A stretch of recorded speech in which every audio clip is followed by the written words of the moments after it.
सनातन धर्म की, अपने अपने गुरु महाराज की, वाराम महाराज की, शंभुराम महाराज की, जीतूबा बापू ने, कृष्ण कन्हैया लाल की, रामचंद्र भगवान की, जगा भौम की।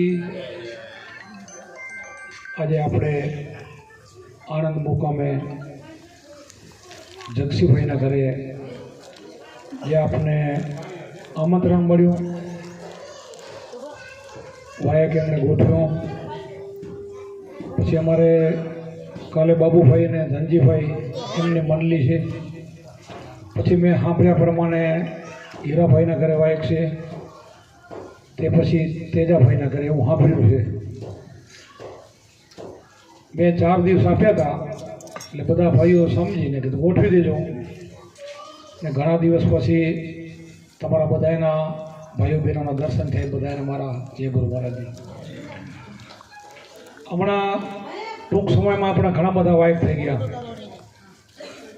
પેલું આપણે આશ્રમનું કામ ઘણા દી હાલ્યું, એ વાયક જ કરાય, સત્સંગ ચાલુ હતો ને કામ ચાલુ હતું। ઘણા દિવસ ઘણા ભાઈઓ ભોગ આપ્યો। પછી તરત આપણી 27 તારીખની ત્યાં મંડળી થઈ, પછી 2 તારીખની 4-5 દી પછી દાતરાણા મંડળી થઈ। અવારનવાર વાયક હોય એટલે કદાચ બધા ભાઈઓ ના મળી શકે તો કોઈને કોઈ ઉપર દુઃખ લગાડવું નહીં, કારણ કે આપણે સંસારી છીએ। કોઈને ધંધામાં ક્યારેય કોઈ અગવડ આવતી હોય તો હું બધાને ના પાડું છું કે ધંધો છોડીને કોઈને આવવું નહીં, આપણો ધંધો સાચવીને આવવાનો। આપણે ભક્તિ આમાં સંસારમાં રહીને કરવાની છે। ભજન જુદું અને સેવા જુદી। આપણને ભજન ગુરુ મહારાજે આપ્યું છે, ગુરુ મહારાજ બધાના હૃદયમાં બેઠા છે। હમણાં અમારે ભાઈએ મારી વાણી ગાઈ ને તો મારા ગુરુ મહારાજ મને યાદ આવ્યા। એ સ્થિતિ તમારી થઈ જાય તો તમને આવે, પણ હજી બરાબર થઈ નથી, મને ક્યાંક ક્યાંક ખામી દેખાય।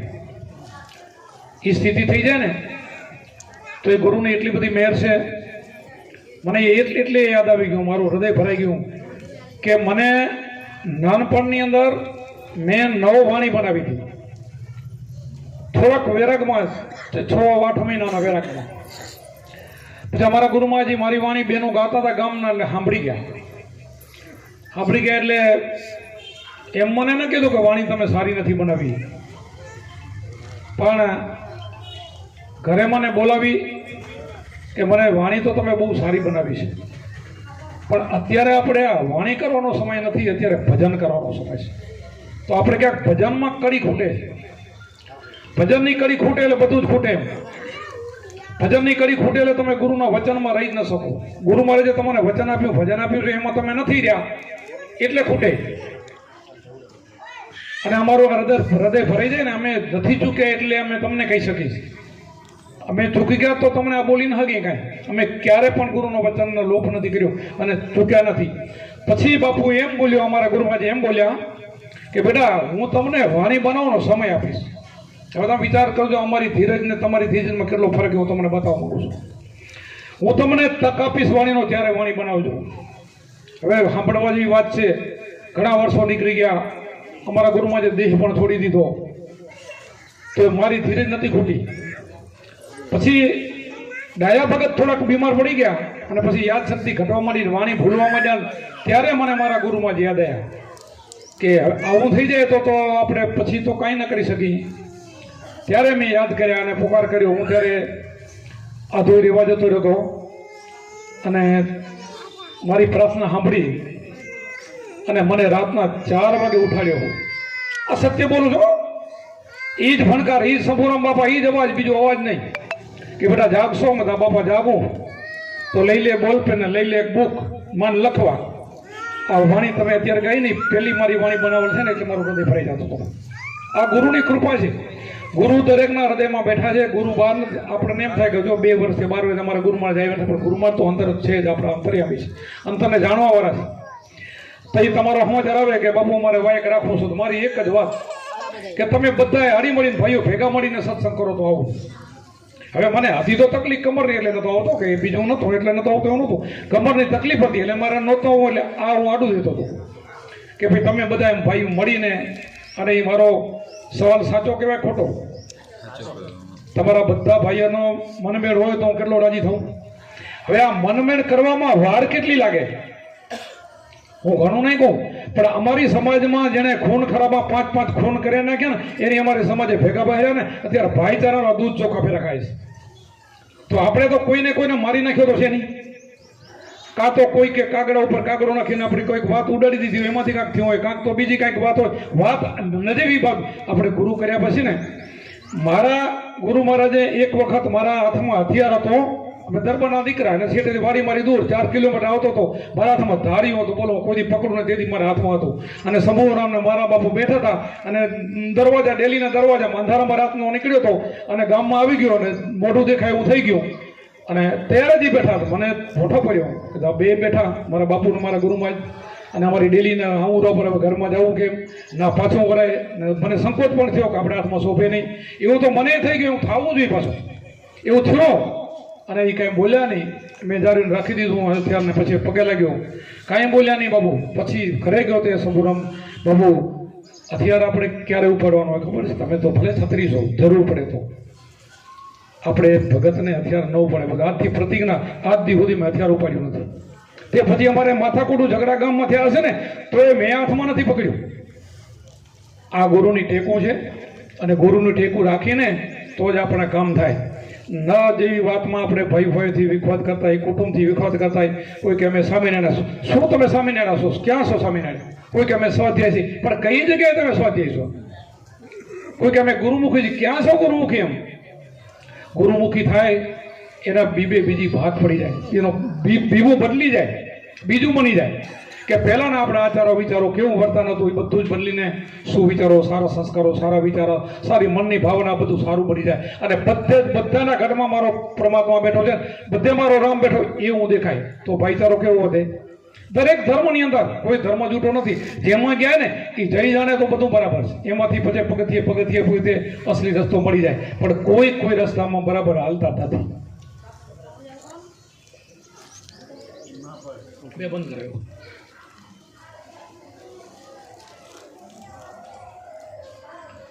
આપણે રામકાળની અંદર ઘણા બધા રાક્ષસો હતા. એ સમયે એમણે મારવા પડ્યા હશે, બધું કામ કર્યું, પણ છેલ્લે એને રામરાજ બનાવ્યું. એ મારો હેતુ એ જ છે. મેં કુંભારામ આશ્રમ ઊભો કર્યો ભૂટકિયા. કોઈ કે ઓલો કે મેં ઊભો કર્યો, બીજો વળી મેં ઊભો કર્યો, ઓલો કે મેં ઊભો કર્યો. પણ મારી હાજરીમાં બધું બન્યું ત્યારે કુંભારામ બાપુને 20 વર્ષના વાણા વાઈ ગયા હતા, સમાધિ દીધાને. એમાં બાબરિયા ઊભા, કોઈ હાલીને જાય તો પગ રસ્તો નહીં. તેથી તો એમના બધા શિષ્યો હતા, બધા હાજર હતા. અને ઢાંકણા વાળા દેરીના તૂટી ગયેલા લવારા રાતના રબારી લવારા પૂરે. અને એવી હાલતમાં પછી જેમ જાગૃતિ થઈ એમ હું ત્યારથી ભેગો છું.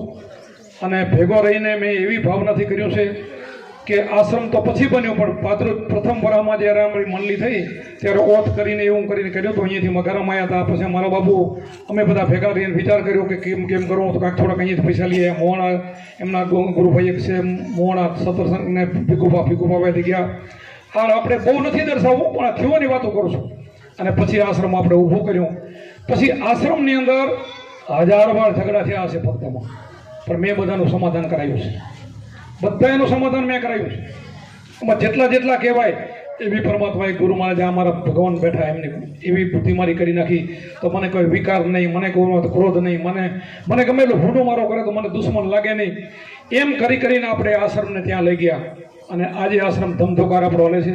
અને હવે આપણે મોડા તો આપણે ભક્તિ કરવા માટે આપણા માટેથી આવ્યા છીએ કે અહીંયા હોય તો આપણે ભજન સારું કરી શકીએ. આપણે કંઈ બીજો ભાવ નથી કે અહીંયા હશું તો આપણે 5-25નો વધારે ઉધાર કરી શકશું. અને એ પણ આપણે ગુરુમાની દયાથી ટૂંક સમયમાં સારું કામ થઈ ગયું અને ખૂબ હાલશે. એ તો આપણે સ્વર્ગ જેવું આશ્રમ બનવાનું છે. અરે વધારે નથી બોલવાનું, પણ એ તો તમને બધાને ખબર છે કે આ ગુરુ પૂર્ણિમાથી બધા દેવો 33 કોટી દેવો અહીંયા આવશે આશ્રમમાં આપણું એવું બનવાનું છે. એટલે એવું આશ્રમ છે. અને આપણે આશ્રમ શા માટે કરીએ પણ તમે જાણો છો. મારો હેતુ શું છે તો તમે બધા જાણો છો કે પૈસાનો વહીવટ તો ત્યાં ભૂટકે કોઈ દી મેં હાથથી વ્યવહાર કર્યો નથી, કોઈને લીધું નથી. અને ત્યાં હું કરતો નથી, ત્યાંય નથી કરવાનું. એટલે મને કાંઈ ઈ મોહ છે નહીં.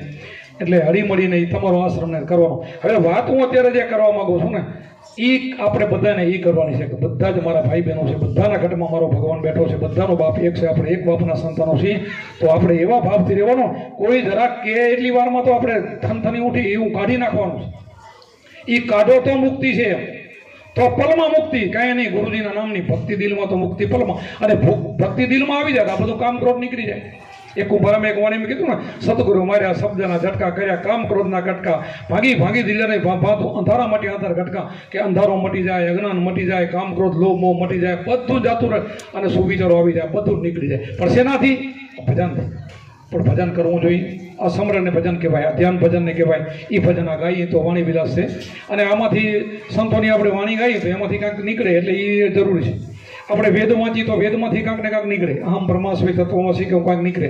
ગીતા વાંચો તો ગીતાના પાને પાને જ્ઞાન ભર્યું નીકળે. પુસ્તક વાંચવાના એટલા માટે છે કે પછી વિચાર કરીને અંદર જવાનું, અંદર ડોકીઓ કરવાનું. કૃષ્ણ ભગવાને રામેન બધે અંદર જ ભજન કર્યું છે અને બધાએ ગુરુ કરીને કર્યું છે, ધ્યાન કરીને કર્યું છે. એમને એમ નથી થઈ ગયું.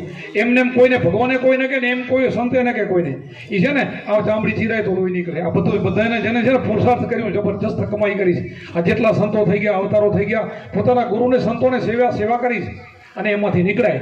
આપણે એમને એમ બની જવું તો બનાવ્યું નથી, એમને એમ બનાવ્યું નથી. એટલા માટે પેલો ભાઈચારો અને પછી આપણે જે ગુરુમાં જે આપણને વચન દીધું એની તો અણમોલ કિંમત છે. 3 લોકનું મૂલ્ય.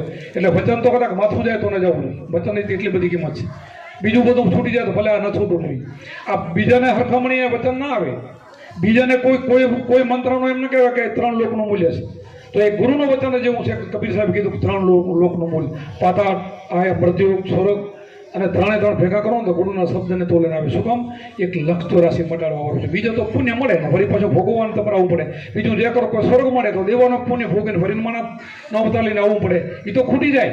પણ આ તો ખૂટે નહીં એવું. અને એવું જે વચનની કિંમત છે એ વચન જેને મળી ગયું એના બધાના ઇતિહાસો છે. એ આજ ભગવાન જેવા થઈ ગયા છે. આપણે એને પૂજીએ છીએ. એનો દેહ પૂજાય છે. અને કે દેહ તો શું છે? દેહને તો હમણાં આરતી ઉતારતા હતા. કોને ઉતારતા હતા? આમાંથી ઓલો નીકળી જાય તો પછી એને કઈ કિંમત નથી. કોણ આરતી ઉતારે? કઈ નથી. પણ સંતો એ ઘટનું ભજન કર્યું છે. અંદર પરમાત્મા બેઠો ને એ પરમાત્મા મય બની ગયા. જીવમાંથી શિવ બનાવી દીધો ને એટલે આપણે એની સેવાઓ કરીએ. એના નામના એના બીબાઓ એને આપણે આરતી ઉતારીએ. ને કે હમણાં થાર ગયો હવે કઈ કૃષ્ણ કનૈયા કઈ ખાધું નથી. કઈ આપણે તો ભાવ વ્યક્ત કર્યો. ખાસો તો હમણાં બધા અહીંયા બનાવશે જક્ષીભાઈ, પછી આપણે ખાશો. પણ એમાં એ ખાનારાઓ પ્રાણ દેહ તો એ કાંઈ ખાતો નથી. એટલે એ બધું ઠીક બધું છે. આપણે એ બધું કરવું પડે. આપણે સંસારમાં બેઠા એટલે બધું કરવું પડે. પણ અસલી જે વસ્તુ છે તમારી અંદર જે ઘટમાં પરમાત્મા બેઠું છે ને એને તો ઘડીએ ન વિહારવું જોઈએ. આ કોઈ કીધું કે ઘડીએ ન વિહારે મને રામ, પણ રામ કયો કીધો એમ? આરામ કીધો છે. આત્મારામની વાત કરી છે. 4 રામની આપણે સંતોએ વાત કરી છે. તો બધાથી જે ન્યારો રામ છે એની વાત કરી. દશરથ ઘટને ઘાત સારું કામ કરી જાય એને આપણે નમીએ છીએ. બધાને સારા માણસને નમે છે બધાને. એટલા માટે હવે અમારે ઈશારો થયો સામેથી કે ઘણું અત્યારે મફતમાં મંડલી થઈ જાય પછી દિવાળી બેન જક્ષીભાઈ. એટલે એવું નથી કરવું એમ કહી રહ્યા. કારણ કે કાલે મંડલી છે દિવસ અને રાતની, અને આજે આમનો વાયક છે. અને આપણે દિવસ ને રાત રસ્તો રોકીને બેસીને રહેવાય. એટલા માટે હવે બધાને મારા જય ગુરુ મહારાજની અને જે આગળનો કાર્યક્રમ હોય તમારો ચાલુ રાખો.